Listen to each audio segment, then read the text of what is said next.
Hello, everyone. Welcome to the fourth dimension. Big book study, that is. My name is Kevin Olson. I'm a recovered alcoholic. Wonderful to be here. Wonderful to have you guys here. So it's exciting. I've heard that we have had some Zoom bombers, Rob. We've had some Zoombers over the last few weeks. So if anything like that happens, if we have any Zoomers tonight, any Zoom bombers or whatnot, everyone stay calm. Rob, I'm told, is the man who knows how to deal with it. So that'll be great. As we always do, guys, we will start tonight with the set-aside prayer, which goes a little something like this. God, please help me to set aside everything I think I know about you, about me, about my fellow man, about the 12 steps. And please allow me to gain a fresh new vision, perspective, and understanding of what you, what me, what my fellow man, and the 12 steps are all about. Amen. And as this is the fourth dimension big book study, we always like to read the two parts of our book that refer to the fourth dimension. So first of all, on page 8, Bill writes, I was soon to be catapulted into what I like to call the fourth dimension of existence. I was to know happiness, peace, and usefulness in a way of life that is incredibly more wonderful as time passes. And then on page 25, which is probably my favorite page in our book for several different reasons, Bill Wilson writes that we have found much and we have been rocketed into a fourth dimension of existence of which we had not even dreamed. We're going to be catapulted. We're going to be rocketed. And for everyone who will, attaboy, Benjamin, I love it. And for anyone who will, please put one hand up like this. Everybody put another hand up like this. And everybody go, oh, yeah. I love it. We absolutely, yeah, Marianne. I love it. We absolutely insist on enjoying life, man. We are not a glum lot. We are not a glum lot. Okay, so we finished Bill's story last week, and so we read, the story of a guy who has this problem, the guy who has the disease of alcoholism. We read the story of a guy who suffers from the cycle of alcoholism. We get the cycle of alcoholism from Dr. Silkworth in the chapter The Doctor's Opinion, page XXV III. And one of the things that I like to do as a recurring theme for at least the first few weeks of the study is continue to ask people to continue to commit. I asked last week, you guys come up with a cycle story and share it with us, okay? So I'm gonna pull open the cycle. Does anyone here have a story in mind? Does anyone here want to try to share one of their own cycle stories?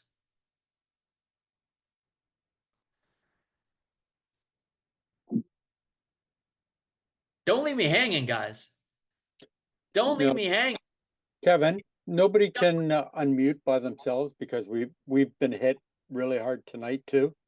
And Gotcha. so Gotcha. if they want to wave their hand in the air and I can Benjamin unmute them, okay? So Yep. Sorry. Yeah. Hey, Rob. Benjamin looked like he was volunteering to me. Benjamin, were you waving your hand? You got a cycle story for us? Rock and roll, Okay, man. perfect. Love it. I love it. Okay, so for the benefit of everyone else, I'm going to just quickly pull open the cycle. Benjamin, that's just music to my ears, man. I'm pumped. I'm very, very excited and grateful that you're gonna take a chance to do that. Sorry, give me a moment. I don't know why this is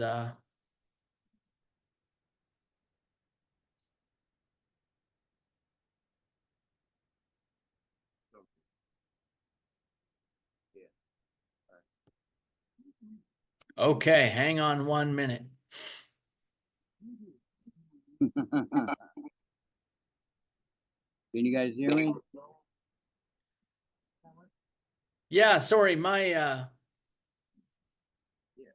computer's acting a little funny. Here we go.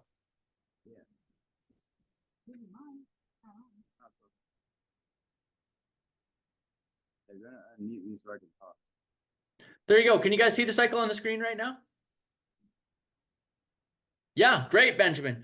Okay, so we're going to start. And for anyone who hasn't heard this before, we're going to start. Benjamin's going to start at a firm resolution where he swore off.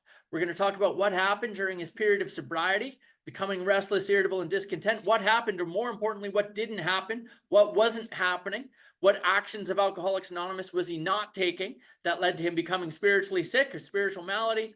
What was the exact thought, the insane thought that he had that preceded the first drink to get that sense of ease and comfort, triggering the allergy, entering a spree, and emerging remorseful. Beautiful. Okay, Benjamin, let it rip. All right. So, my firm resolution, I've been in construction my whole life. And for years, I would get paid on Friday evening. I would be broke by Saturday morning, and I would go to work with no lunch, cigarettes, money. And I would swear every week, I'm not gonna drink, I'm not gonna use. So it would start on, on Friday, saying I'm not gonna do this again. Of course, I would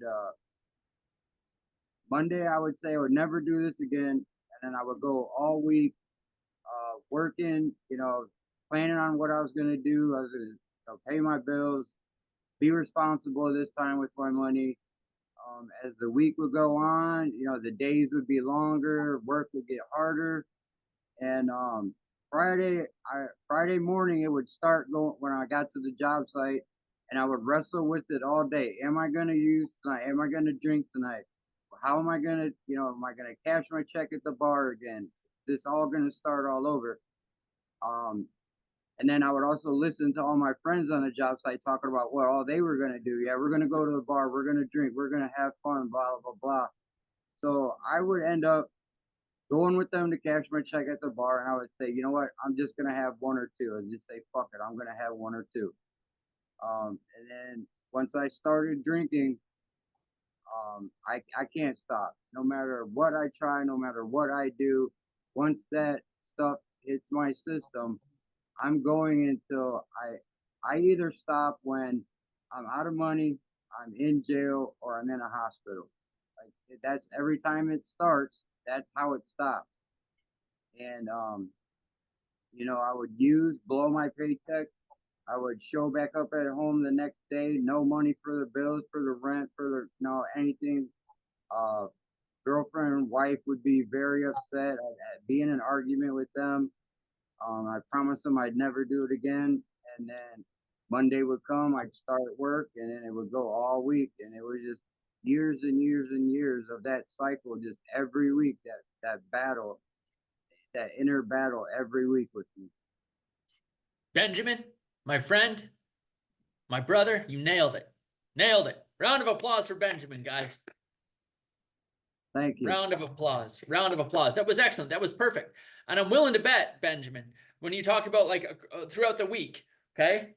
You said the days get longer, the days get harder, okay? And I'm willing to bet that you started to get resentful, started to get a little self-pity, started to get all those, and all the symptoms of restlessness, irritability, and discontent, all the symptoms of spiritual sickness, right? And then Friday, you became what I refer to as a payday millionaire. Okay. Yeah. I became a payday millionaire. That happened to me all the time. Get that paycheck, or like that big whopping, like $700 paycheck. And suddenly I'm the big man at the bar, right? For about 6 hours until it's all gone. Yeah, I understand. I understand. But that was excellent. That was excellent, Benjamin. Anybody else have a cycle story? Anybody else want to take a turn? No pressure. I mean, that was a great example. And if no one else has something that they want to share, that's fine. I think there's two reasons, guys, that we want to have these stories. There's two reasons that I have my sponsees come up with these 5 stories. The first is to qualify them as an alcoholic. Okay. I want to make sure and I want to understand that the person that I'm working with has this disease and is not just what we call a heavy drinker. And that's a very appropriate topic for tonight because we're going to be reading the chapter, There is a Solution. And the chapter, There is a Solution, one of one of the most important things that the chapter There Is a Solution did for me was outline the difference between moderate drinkers, heavy drinkers, and real alcoholics like me. Okay. And it was an essential thing for me to understand the difference between a heavy drinker and real alcoholics. And one of the first things I need to do is ensure and qualify this sponsee that I'm working with. And the way that I do that is by having them go through 5 stories, 5 examples from their own life that match that cycle that Benjamin just talked about. Okay. And, but what do you guys think? What would be the other reason? What's another reason that we want to have these 5 stories? Keeping in mind, guys, what is the transition that we need to make in Alcoholics Anonymous? And this is the foundation of this whole study. The transition that I needed to make in AA is from being a taker to being a giver, right? So with that in mind, what is the other reason that I want to have these 5 stages, or these 5 stories rather, available and at the top of my mind? Can anyone guess? Raise your hand if you want to unmute yourself and share about it. Okay, Benjamin. Can you hear me? Yeah. Yep. Okay. So I think it would be to understand the cycle, to understand yourself a little more, so you can kind of see that you're heading into another one of these cycles, and you would be able to, hopefully talk to your sponsor, or talk to someone about it. Well, so that's it, Benjamin. I'm very proud of you for unmuting yourself and taking a guess at it. That's a good guess. The reason that I like to have these stories available is what our book says is that when properly armed with facts about myself, I can win the confidence of another alcoholic in a few hours, and that nothing else can be accomplished until I gain their confidence that I am a person who has this same disease. Yeah, exactly. That's perfect, Rob. Okay. Properly armed with facts about myself. We're going to read that tonight. So Benjamin, the idea is that these 5 stories I'm going to have at first are part of step 1 in terms of helping me to qualify myself as an alcoholic. But eventually they transition into step 12 when I'm sharing these stories with a newcomer to gain their confidence that they understand, because every person on this call understood the story that you just told. Every person understood what it was like to get drunk all weekend long. I mean, raise your hand if you ever did that. Got drunk all weekend long, came to you on Monday, promised yourself it was never going to happen again. Every person on this call did that thing, Benjamin. Okay. And we start to gain the confidence. We start to understand that we are people who have the same disease. These people, members of AA. The first time I was exposed to AA, a guy came to my high school when I was 17 years old. And I already had a drinking problem, and I knew it. And in fact, I had been drinking early that morning in high school. And a guy from AA came to our school, and he didn't talk to us about our drinking. What did he talk to us about, Benjamin? He talked to us about his own drinking. Exactly right, Benjamin. Okay. We don't preach to each other. Okay. I don't talk to another alcoholic. I don't talk at another alcoholic. I don't talk down to alcoholics. I talk with alcoholics. Okay. I talk with another alcoholic about the problem that I have and the solution that I've found. So that's why we have these cycles. Okay. Initially it's for step 1, and ultimately we move it and it becomes a powerful tool in step 12. Does that make sense, Benjamin? Yes, it does. Does that make sense, everybody? Thumbs up if that makes sense. Thumbs up, thumbs up. All right. I love it. Okay, so let's get into the chapter. There is a solution.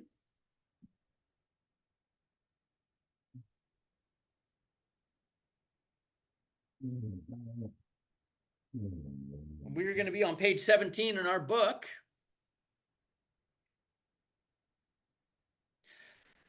And this chapter is kind of a segue in my experience between the doctor's opinion and Bill's story. I mean, doctor's opinion solidifies what step 1 characterizes what it is. Bill's story gives us a real world example of someone who has this disease. Now, Bill is going to outline, and the first 100 are going to outline what the solution is, okay? And when we talked about, you know, the problem, the solution, and the program of action, you'll remember that we get the solution from Dr. Carl Jung, okay, and gives it to a guy named Roland Hazard. You guys remember reading that story? That story is in this chapter. So this chapter, there is a solution, outlines the moment that that happens, that Carl Jung gives the solution to Roland Hazard. Then we're going to follow up with a chapter more about alcoholism, which really kind of fortifies the idea of the mental obsession, okay? We've talked a lot about the physical-ology. When we get to the chapter, there is this more about alcoholism. We're really going to zero in on exactly what type of thinking dominates the mind of an alcoholic preceding their first drink, preceding their relapse into taking a drink. Okay, the queer mental functioning, how the queer mental functioning of the mind with respect to the first drink impairs normal functioning of the willpower. Okay, that's going to be in the chapter more about alcoholism. And then we're going to be done step 1. Then we're going to move into the chapter more about, we agnostics, and we're going to be moving into the rest of the steps. So for tonight, we're in the chapter, there is a solution. It's kind of a segue. So we're kind of in step 1, but we're going to be talking about step 2 a little bit as well, and what our solution is. And one of the main things, again, guys, that we're going to learn in this chapter, it was very important for me to solidify in my mind and get a deep understanding of the distinction between moderate drinkers, heavy drinkers, and real alcoholics. So with that, I see my man Brad on the call. And I just want to say, Vincent, it's nice to see you as well. My second in command for reading when we need you. Haven't seen you in a couple weeks, buddy. So really glad to have you here, and glad to have you all here. I'm glad you guys are all here. So, Brad, why don't you take us away? Yeah, thanks, Kevin. Hey, everybody. I'm Brad Silatomi, a recovered alcoholic. Hi, Brad. Sorry. Chapter 2, there is a solution. We of Alcoholics Anonymous know thousands of men and women who were once just as hopeless as Bill. Nearly all have recovered. They have solved the drink problem. We are average Americans. All sections of this country and many of its occupations are represented, as well as many political, economic, social, and religious backgrounds. We are people who normally would not mix, but there exists among us a fellowship, a friendliness, and an understanding, which is indescribably wonderful. You know, this line, we are people who normally would not mix. I mean, when you think about it, when they wrote this, it was like 70 kind of upper middle class people, like in AA. There were 70 of them who would, like, between Akron, Ohio and New York. And they were a lot more similar than we are today. So those words were a lot more prophetic than they could have ever guessed. The other thing I want to talk about, I mean, some of you may have realized, I identify when I introduce myself, I introduce myself as a recovered alcoholic. Okay. And there are many places in our book that identify that we have recovered from this disease. And we just read one. Okay. Nearly all have recovered. Okay. I have recovered from this disease for today. Okay. Now, I debated for a long time whether or not I would ever refer to myself as a recovered alcoholic. You know, Bill Wilson did not identify himself as a recovered alcoholic. He did not. I know, because I've listened to talks that he gave. He just identified himself as Bill Alcoholic. I want to tell you guys why I have chosen to identify myself as Kevin Olson, recovered alcoholic. Number one, because it says in our book numerous times. I used to know the exact number. Something like 21 times it identifies us as recovered alcoholics. Okay. And what does that mean? Does that mean I don't have any problems in my life? Does that mean I've just got the world on a string?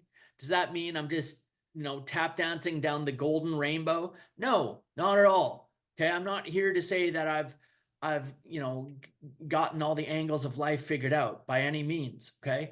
What I do mean, though, sincerely, is that as the result of the actions of the 12 steps of Alcoholics Anonymous, I have accessed power that has expelled my obsession to drink, period. Okay.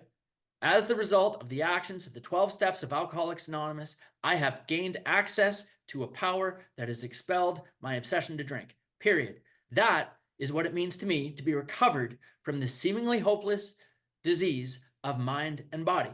Okay.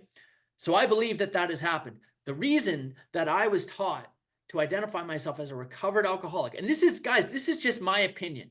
Okay. If your sponsor says, no, we don't do that, then your sponsor is right. Okay.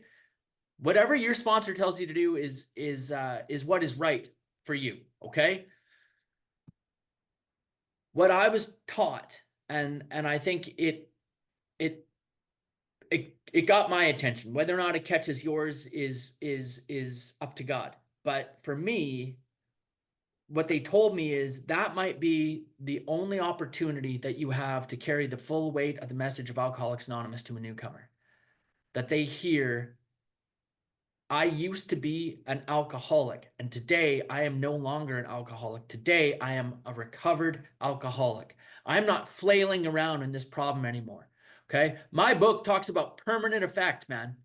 Permanent effect. I was looking for permanent effect. Okay. And I want newcomers to know I don't have to live that way anymore, man. I don't have to feel that way. I don't have to think that way. And I don't have to live that way, man. Okay. I used to drink booze that other people didn't want anymore. I used to smoke cigarettes that I picked up off the ground. I used to eat food that other people threw away.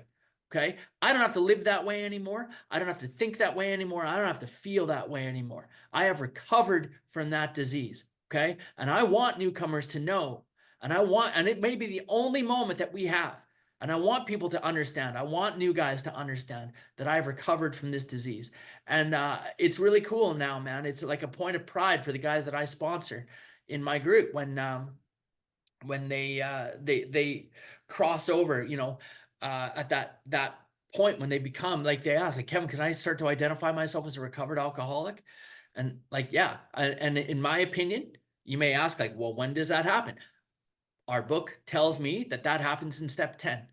In step 10, we have been returned to sanity. Okay. So at the time that a guy is on steps 10, already practicing 11, and has started working with newcomers, has started engaging in step 12. Okay. He has been restored to sanity. The problem has been removed. Okay. He has been placed in a position of neutrality, safe and protected. He can start to identify himself as a recovered alcoholic. And that's what we do in my group. And that's why I identify myself as a recovered alcoholic.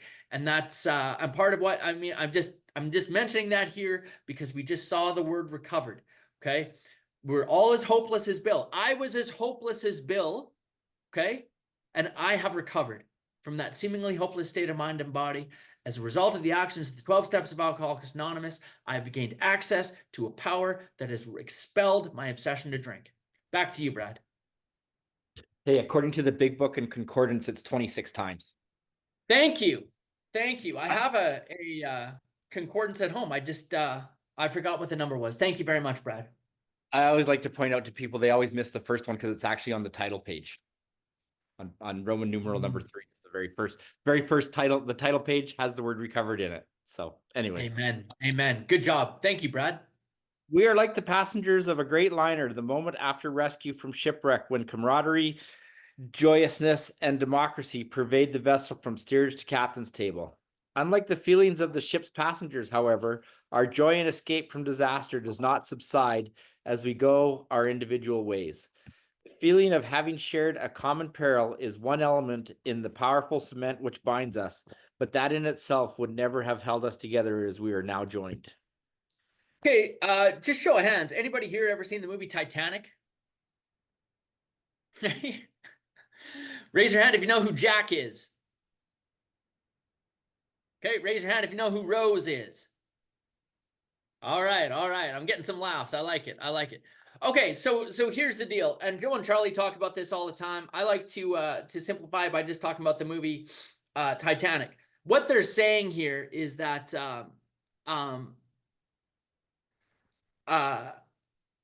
if you think about a shipwreck, there are people who are in steerage, okay, and that would be Jack, okay, the poorer people on the ship, if you will, okay, he's living in steerage, and then there are people at the captain's table. The captain's table is like where you get the best of the best. It's like not even in the fancy restaurant. It's like in the fancy restaurant, but then like the captain himself is eating. You have to be like old money and like kind of a famous person. So Rose is a person who would be at the captain's table. Okay, you guys with me? Jack in steerage, Rose at the captain's table. Okay. All that they're saying here is that when alcoholism, the shipwreck of alcoholism hits, it does not matter if you are Jack or you are Rose. That sucker's going down one way or another. Okay. You guys with me on that? It does not matter. Alcoholism is undemocratic. It will take anyone and everything down in its path that it can. However, what they're saying here, they're making a distinction, and this is key. Okay, and this was key in terms of changing the way that I understood Alcoholics Anonymous, because I sat around in AA for years thinking what binds us together is that we're all in the same boat, right? Not what binds us together. What binds us together is we've all got the same problem. Not what binds us together. Okay. I thought that AA was about going to meetings and talking about your problems and hoping that somehow things are going to get better and trying not to drink one day at a time, even if your ass falls off. Isn't that what AA is? 90 days will refund your misery, right? 90 days, 90 meetings in 90 days, that, all of that stuff. That is not the purpose and the focus of Alcoholics Anonymous. What they're saying is that the feeling of having survived this common peril is only one element. It's only one element of what binds us together. Okay. And the most important thing, the thing that I need to focus on with the greatest intensity is not the problem that we have. Okay. We talked about the problem, the solution, and the program of action. What binds us together is not the problem. What binds us together is the solution and the program of action. Back to you, Brad. The tremendous fact for every one of us is that we have discovered a common solution. We have a way out on which we can absolutely agree and upon which we can join in brotherly and harmonious action. This is the great news of this book carries to those who suffer from alcoholism. Action, guys.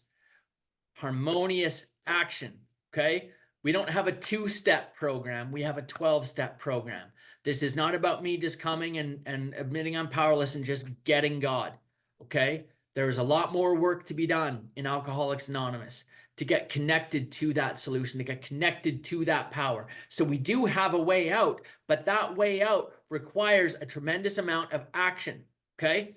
We all know Tradition 3 says the only requirement for membership is a desire to stop drinking, right? Right. But the requirements for recovery from this disease are much more stringent, okay? A desire to stop is not going to keep me sober. If it did, none of us would be here. And we're going to talk about that tonight. Heavy drinkers are people who have a desire to stop, and they do, okay? Every person on this call has said those magic words, I'm never going to drink again, and failed. Because if you could just say, I'm never going to drink again, and just never drink again, you'd be at home watching Netflix, eating M&Ms, never having to drink again. Just not drinking one day at a time, no matter what. We are people who drink every day, no matter what. Okay? Step 1 is not a declaration that I'm never going to drink again. Step 1 is a declaration that I'm absolutely doomed to drink again without spiritual help. I was just texting with a friend of mine. He just relapsed. He's back 8 days now. He had 6 years sober, and he says, I chose to go back out. I chose to go back out. What do I say to him? No, you didn't, brother. There is no choice. In the absence of a spiritual awakening, it becomes necessary for us to use in order to survive. Okay? That is the disease of alcoholism. There is no choice in that moment. Mark Houston, great AA speaker, said, addicts often talk about what's their drug of choice. My drug of no choice was alcohol. My drug of no choice. I had no choice. In the absence of a spiritual awakening, I'm going to use again. And that is just the way that it is. So what binds us together in Alcoholics Anonymous is not focusing on the problem. What binds us together is focusing on the solution. Okay? And I think most of us probably know this all the secret and like manifesting and all that stuff. When I focus on the problem, what intensifies? The problem intensifies. When I started to focus on the solution, I started to change the way that I looked at Alcoholics Anonymous.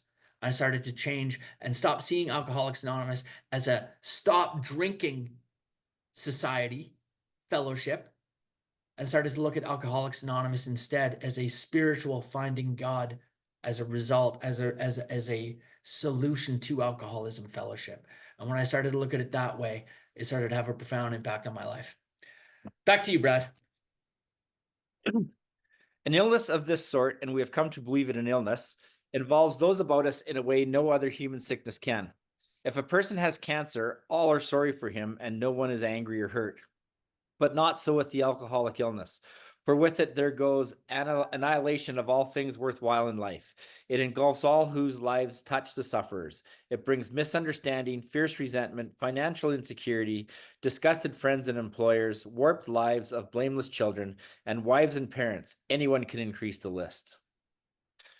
We hope this volume will inform and comfort those who are or who may be affected. There are many. Highly competent psychiatrists who have dealt with us have found it sometimes impossible to persuade an alcoholic to discuss the situation without reserve. Strangely enough, wives, parents, and intimate friends usually find us even more unapproachable than do the psychiatrist and the doctor. But the ex-problem drinker who has found this solution, who is properly armed with facts about himself, can generally win the entire confidence of another alcoholic in a few hours. Until such an understanding is reached, little or nothing can be accomplished. You see, Benjamin, that's what I'm talking about, right? And I want everyone to understand that's what I'm talking about. That's why we have these cycle stories. The first is to qualify myself. Then down the road, when I get to step 12, I want to talk to this alcoholic, another alcoholic, about facts about myself, not facts about AA. Okay. I'm not there to lecture them about Alcoholics Anonymous. I'm there to talk to them about my drinking and see if they identify with that. Okay. And then what Bill says in the chapter Working with Others is, let them ask you how you got sober. Let them ask. Okay. Well, if you had the same problem I did, then what happened for you? Then we tell them. Then we share with them. Okay. We're not there to lecture. We're not there to beat them over the head with the big book. Okay. We're there to speak the language of the heart. That's what Bill Wilson called it, the language of the heart. And he's talking here until such an understanding. It doesn't say until such an education is reached. It's an understanding. Okay. And I knew the first time I went into a meeting of Alcoholics Anonymous, I felt at home right away. I knew it. I knew that I felt understanding in that room. It was the first place I ever went that I felt forgiven. I felt forgiven in that room. I did not feel forgiven anywhere else in the world, but I felt forgiven in that room. You guys know what I'm saying? I felt okay just for that minute. Just for that moment, I felt okay. That's the understanding. And until that understanding is reached, little or nothing can be accomplished. I can't tell this guy about step 2, 3, 4, take him through, an amends process. None of that can happen until that understanding is reached. Okay. That I have had the same problem and we have found a way out. I think like you think, I felt like you felt, and I drank like you drank, and we found a way out. Okay. Back to you, Brad. That the man who is making the approach has had the same difficulty, that he obviously knows what he is talking about, that his whole deportment shouts at the new prospect that he is a man with a real answer, that he has no attitude of holier than thou, nothing whatever except the sincere desire to be helpful, that there are no fees to pay, no axes to grind, no people to please, no lectures to be endured. These are the conditions we have found most effective. After such an approach, many take up their beds and walk again. You guys remember, do you guys remember last week we talked about when Ebby Thatcher arrives at Bill's house? He stood there fresh-skinned and glowing. There was something about his eyes. He was inexplicably different. You guys remember that? Okay. And I said, look, he's carried a message to Bill. He hasn't even said a word yet. He hasn't even said a word. Okay. Now I think about that line that we just read. His whole deportment shouts at the new prospect that he is a man with a real answer. That's a good question, guys. When I go to a meeting, does my deportment shout at that newcomer that I am a person with a real answer? That's a good question. Or am I sitting there, pouting, maybe, sleepy with my feet up, or am I there and am I engaged, looking for someone that I can help with my hand out and a smile and a warm cup of coffee and a sense of purpose and meaning in my life? Does my deportment shout at this prospect that I am a man with an answer? That's a good question. It's a good question. Okay. Back to you, Brad. None of us makes a sole vocation of this work, nor do we think its effectiveness would be increased if we did. We feel that elimination of our drinking is but a beginning. A much more important demonstration of our principles lies before us in our respective homes, occupations, and affairs. All of us spend much of our spare time in the sort of effort which we are going to describe. A few are fortunate enough to be so situated that they can give nearly all their time to the work. Okay, so this was pretty revolutionary in the 1930s, right? During the Great Depression. Okay, this is the tail end of the Great Depression. The idea that none of us would make a job out of this, or that there was no money involved. It was not a vocation. A vocation is a job, and avocation is something that we do. It's charitable. We do it out of service. Okay. You know, and how many times do we hear people say, you know, that stopping drinking is a solution, right? Well, it says here, we feel that elimination of our drinking is but a beginning. Okay, we've got a much more important demonstration in the rest of our lives. Okay, I was talking to a friend about this today. She was talking to me about she wants to go back and get her. She's thinking about getting her master's degree. You know, and we talked about what an incredible message that would carry to other young women in recovery, that we can do these things in our lives, man. Okay, a much more important demonstration lies before us in our respective homes, occupations, and affairs. Okay, these are the miracles that can happen to us in Alcoholics Anonymous. I said, you go, girl, you go get your master's degree.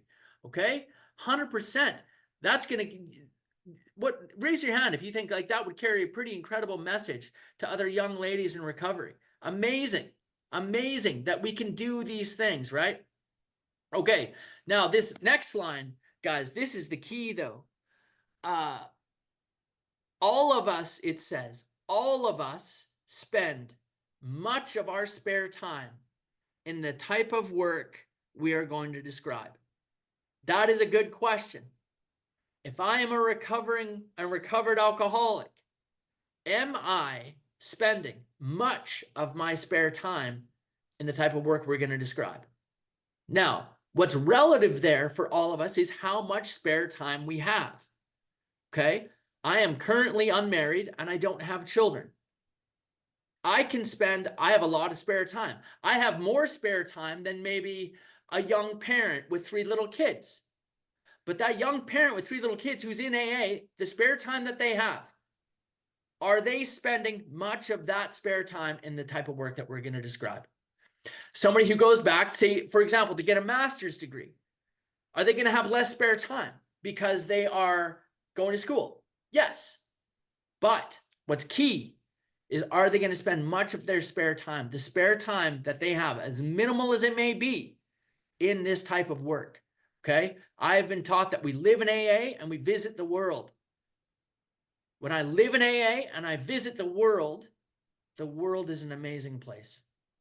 And it's safe and it's no longer terrifying and it's no longer filled with anger. Okay? When I live in the world and I visit AA, live in the world and visit AA, I'm a dead man. You guys understand? When I live in AA and I visit the world, I stay sober and the world is an amazing place. When I try to live in the world and visit AA like a tourist, I'm a dead man.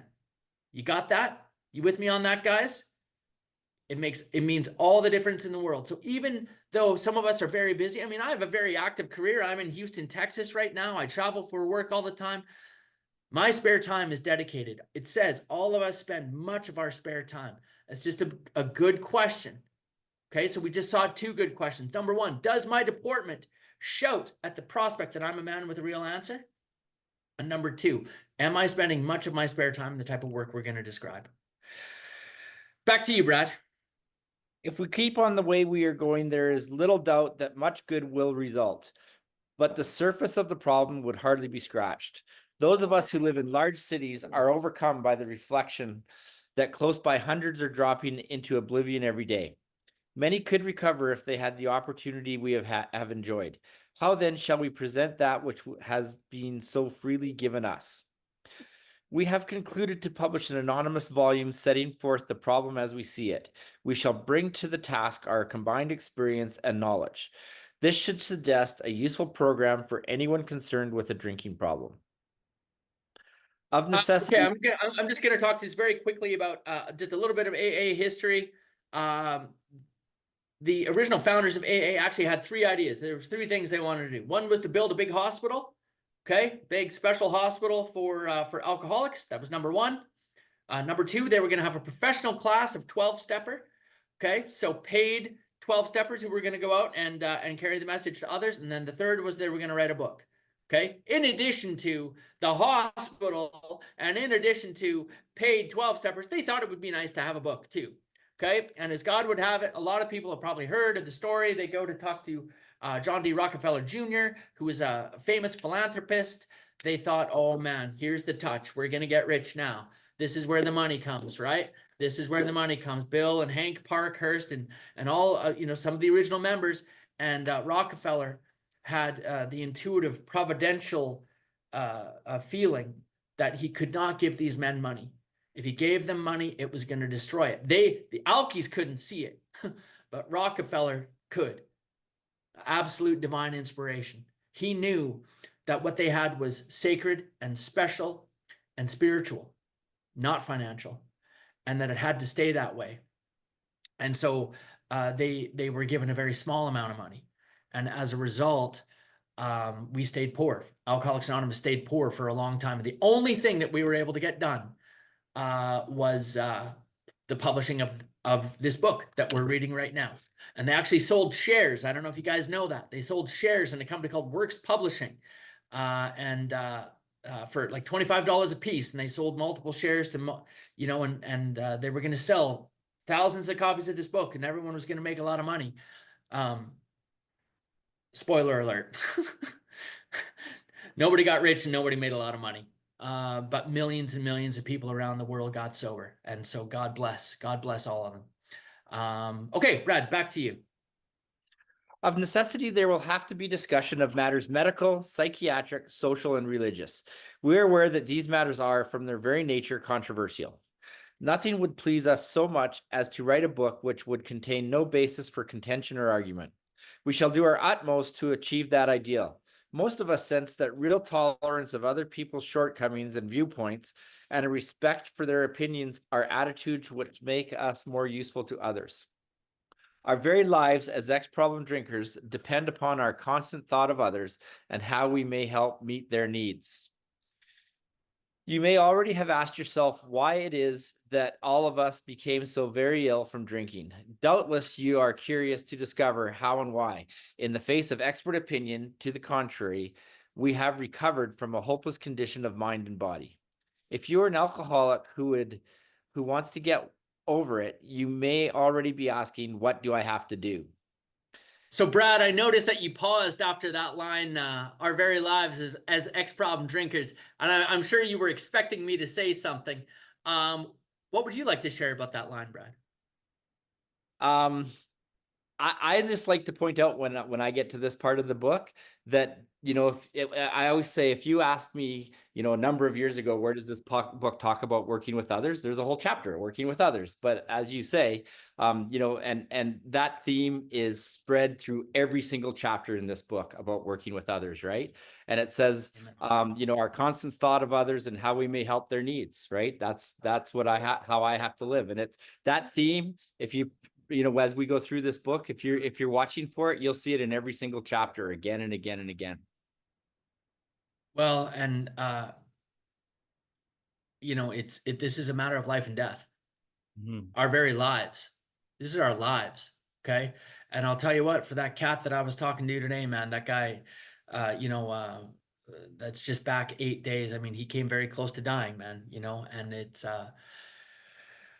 and sometimes people do have to die from this disease. For me to remember that it is a fatal illness and I need to work this program like my life depends on it, because it truly does.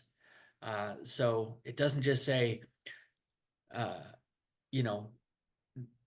constant thought of others and how we may help their needs is nice to have once in a while. This is life and death, man. Our lives, our very lives depend upon being of service to others. Okay, back to you, Brad.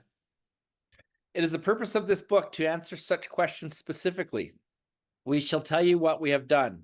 Before going into a detailed discussion, it may be well to summarize some points as we see them. How many times people have said to us, I can take it or leave it alone. Why can't he? Why don't you drink like a gentleman or quit? That fellow can't handle his liquor. Why don't you try beer and wine? Lay off the hard stuff. His willpower must be weak. He could stop if he wanted to. She's such a sweet girl, I should think he'd stop for her sake. The doctor told him that if he ever drank again, it would kill him. But there he is, all lit up again. Now, these are commonplace observations on drinkers, which we hear all the time. Back of them is a world of ignorance and misunderstanding. We see that these expressions refer to people whose reactions are very different from ours. Okay, so I just want everyone to pause here for a minute. This is absolutely key information. Okay, this is absolutely key, what we are about to read, and it's one of the more important things that I learned from the big book and that I learned in Alcoholics Anonymous. The difference between me and some of my friends and some of my family and other people that I saw drinking that didn't get into trouble and didn't need to go to AA and didn't need to go to treatment centers. I couldn't understand what was different about me versus them. We're going to talk about it right now. We're going to read through it. So Brad, what I'd like to do is we're going to read through moderate drinkers, hard drinkers, heavy drinkers, and then we'll read through real alcoholics, and then I'm going to stop and we'll talk about it. Okay. Okay. Moderate drinkers have little trouble in giving up liquor entirely if they have good reason for it. They can take it or leave it alone. These Then are we have people a- like my mom and dad. These are people like Alan and Carol, my mom and dad, the social drinkers, the moderate drinkers, the normal drinkers. Okay. Then we have a certain type of hard drinker. He may have the This habit. is this hard drinker. This is like my Uncle Daryl. Okay. My Uncle Daryl was a heavy drinker. Okay. My one of my drinking buddies, Luke, was a heavy drinker. Okay. Back to you, Brad. He may have the habit badly enough to gradually impair him physically and mentally. It may cause him to die a few years before his time. If a sufficiently strong reason, ill health, falling in love, change of environment, or the warning of a doctor becomes operative, this man can stop or moderate, although he may find it difficult and troublesome and may even need medical attention. But what about the real alcoholic? He may start off as a moderate drinker. He may or may not become a continuous hard drinker, but at some stage of his drinking career, he begins to lose all control of his liquor consumption once he starts to drink. Here is the fellow who has been puzzling you, especially in his lack of control. He does absurd, incredible, tragic things while drinking. He is a real Dr. Jekyll and Mr. Hyde. He is seldom mildly intoxicated. He is always more or less insanely drunk. His disposition while drinking resembles his normal nature but little. He may be one of the finest fellows in the world, yet let him drink for a day, and he frequently becomes disgustingly and even dangerously antisocial. He has a positive genius for getting tight at exactly the wrong moment, particularly when some important decision must be made or engagement kept. He is often perfectly sensible and well-balanced concerning everything except liquor, but in that respect, he is incredibly dishonest and selfish. He often possesses special abilities, skills, and aptitudes, and has a promising career ahead of him. He uses his gifts to build up a bright outlook for his family and himself, and then pulls the structure down on his head by a senseless series of sprees. He is the fellow who goes to bed so intoxicated he ought to sleep the clock around. Yet early next morning, he searches madly for the bottle he misplaced the night before. If he can afford it, he may have liquor concealed all over his house to be certain no one gets his entire supply away from him to throw down the waste pipe. As matters grow worse, he begins to use a combination of high-powered sedative and liquor to quiet his nerves so he can go to work. Then comes the day when he simply cannot make it and gets drunk all over again. Perhaps he goes to a doctor who gives him morphine or some sedative with which to taper off. Then he begins to appear at hospitals and sanitariums. This is by no means a comprehensive picture of the true alcoholic, as our behavior patterns vary, but this description should identify him roughly. Okay, just read the next paragraph, Brad, and I'm going to stop and talk about this a little. Why does he behave like this? If hundreds of experiences have shown him that one drink means another debacle with all its attending suffering and humiliation, why is it he takes that one drink? Why can't he stay on the water wagon? What has become of the common sense and willpower that he still sometimes displays with respect to other matters? You know, one of the great sayings from my, I guess he'd be my great grand sponsor, Chuck Chamberlain. Chuck C says, if you have ever wondered if you might be alcoholic, it's already too late. Normal drinkers never, not ever wonder if they're alcoholic. My mom, Carol, has ever wondered if she might be an alcoholic. My mom has never uttered the magic words, I'm never going to drink again. Never. She's never swore off, not a time in her life. Okay. Never had a problem. Moderate drinkers are, I tell jokes. I like to tell funny little stories about the way that my dad drinks or whatnot. Cause it's funny. It's funny to me, my dad gets a little shot glass and he pours exactly, his rye, like right up to the little line. And then he'll pour that in the drink. And if he's pouring in the bottle into the glass and he goes over that little red line, you know what he does? He'll pour just a little bit back. Okay. And first of all, why do you need that shot glass unless you're doing shooters? It makes no sense. Okay. But this is the way that he is. These are my people. These are my parents, man. That's who I came from. Okay. And then we have a certain type of heavy drinker, hard drinker. And hard drinkers are people who have said those magic words, I'm never going to drink again. That's it. I'm done. I'm through. And that's it. And they're done. If given sufficient reason, ill health, warning of a doctor, falling in love, whatever it might be, okay, they can stop or moderate. Although they may find it very troublesome, it may cause them to die before their age, they may get in trouble with it, they may look like an alcoholic for a period of time. But if given sufficient reason, they can stop or moderate. Okay, let me ask you a question. Did anybody here ever have a sufficient reason to stop drinking and found yourself unable to stop in light of that sufficient reason? We all have those sufficient reasons, man. We all know. We don't want to drink. We don't choose to drink. We have to drink. When faced with that restlessness, irritability, and discontent, in order for us to survive, in order for me to survive, I had to drink. Okay? It was either drink or commit suicide. One of my friends, Adam, often when he has a sponsee that might drink again, he says to him, I'm so glad that you drank again and didn't make the ultimate sacrifice. Okay. Heavy drinkers. This is what's baffling for us to understand. Heavy drinkers, when they stop drinking, they start to feel better. They start to feel really good that they stop drinking and their life becomes good. As an alcoholic, a real alcoholic, when I stop drinking, I don't get better. I get worse. I get crazier. I get angrier. People said, Kevin, stop drinking and you'll feel better. Right? And they were right. I felt depression much better. I felt anger much better. I did feel better. I felt all the feelings much better when I stopped drinking. Okay. And, one of the issues in AA these days, such as it is that we will get people who are heavy drinkers come to AA because they have a drinking problem. And where do you go when you have a drinking problem? Well, you go to AA, and they come to AA and they like AA. It's kind of a social place, and like the women are pretty and the men are good looking, and we drink the coffee, and it's funny, and it's like a little TV show. We get to go to AA. But the problem is, if they're a heavy drinker, their life does not depend on having a spiritual awakening to overcome their problem. As heavy drinkers, they come to AA and they might say, well, all I needed to do was start, join a volleyball club and get a girlfriend and start focusing a little bit more on work. and I've been able to stay sober. And then the newcomer comes and he hears, Mr.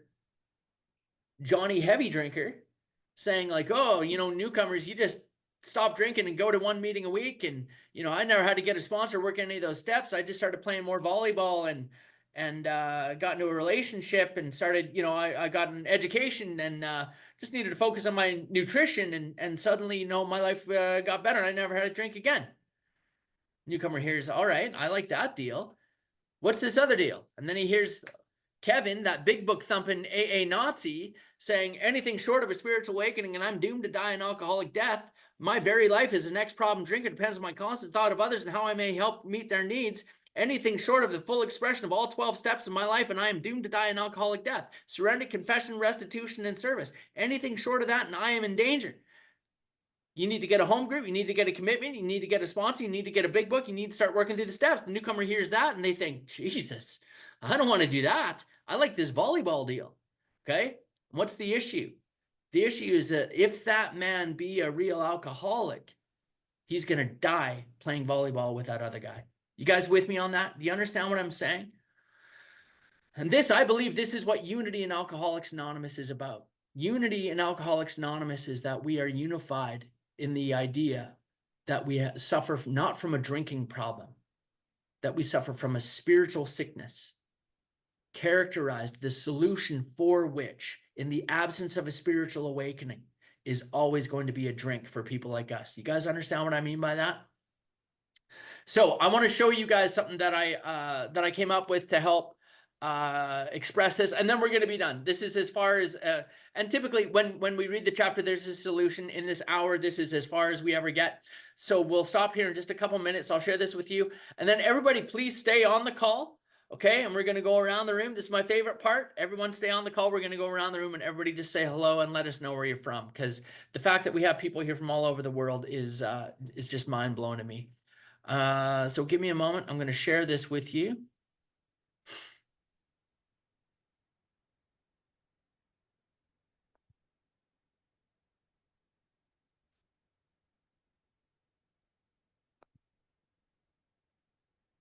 Thought that I had it open already, but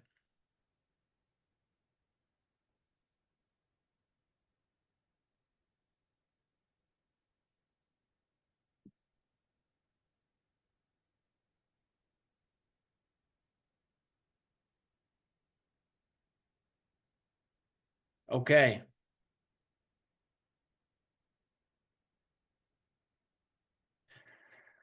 So this is a matrix that I like to use to,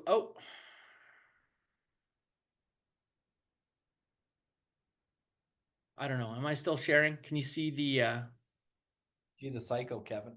Yeah, you got the Right. cycle on there. sorry You guys. had the original one up. And then it went away. Yeah. Yeah. Sorry. Okay. Can you guys see this? Yes. Okay. So basically, guys, what I'm saying here is that there are people who have control over the amount that they drink, and they are spiritually fit. We call those people normal drinkers, moderate drinkers. Okay. They can control how much they drink when they drink, and they are spiritually fit human beings. They are normal, moderate drinkers. How nice for them. Okay. Now we have people who have no control over the amount that they drink, or they lose control from time to time. Okay. And they may get into trouble, and they may need the warning of a doctor, and they may need medical attention, and they may die a few years before their time.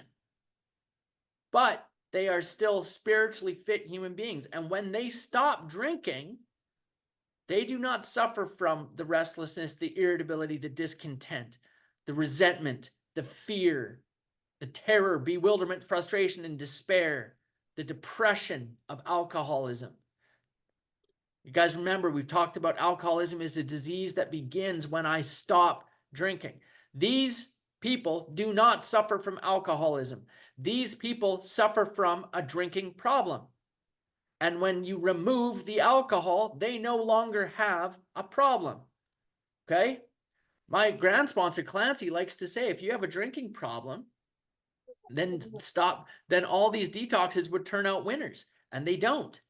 Okay? You come out of there as physically sober as I am right now, but dying an inch a day from the disease of alcoholism. There are people who have no control over the amount that they drink once they start drinking, and we are not spiritually fit. We are spiritually sick human beings.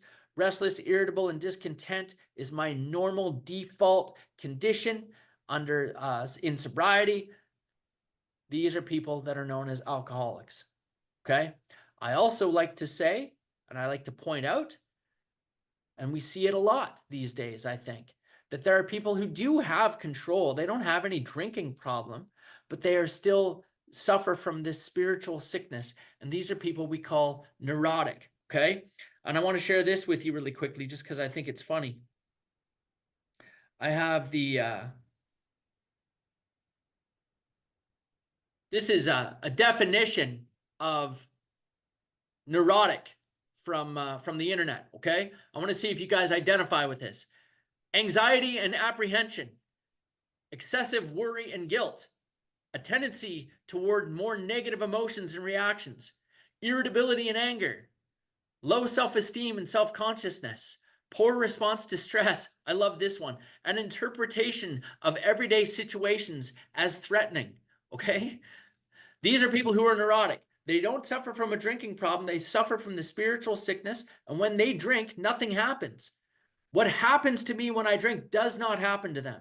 When I drink, I find a solution. When they drink, it goes, okay, that's it. It does nothing for them. Okay. And so they just suffer from this spiritual sickness. We call these people neurotic. Okay. And this is how they feel. That definition that I just read, those are neurotic people. We are people, because of our predisposition to this explosion that happens to us when we drink, that basically find a way to treat our neuroticism with alcohol. Okay. And in the absence of alcohol, what comes back? The neuroticism. Okay. What comes back is that restless, irritable, and discontent. And eventually I will pick up a drink again in the absence of a solution. Okay. Does that make sense, you guys? Okay. Well, I think that's it for tonight, guys. That's it for tonight. We'll pick up again next week, and we'll finish off this chapter, and we'll get into the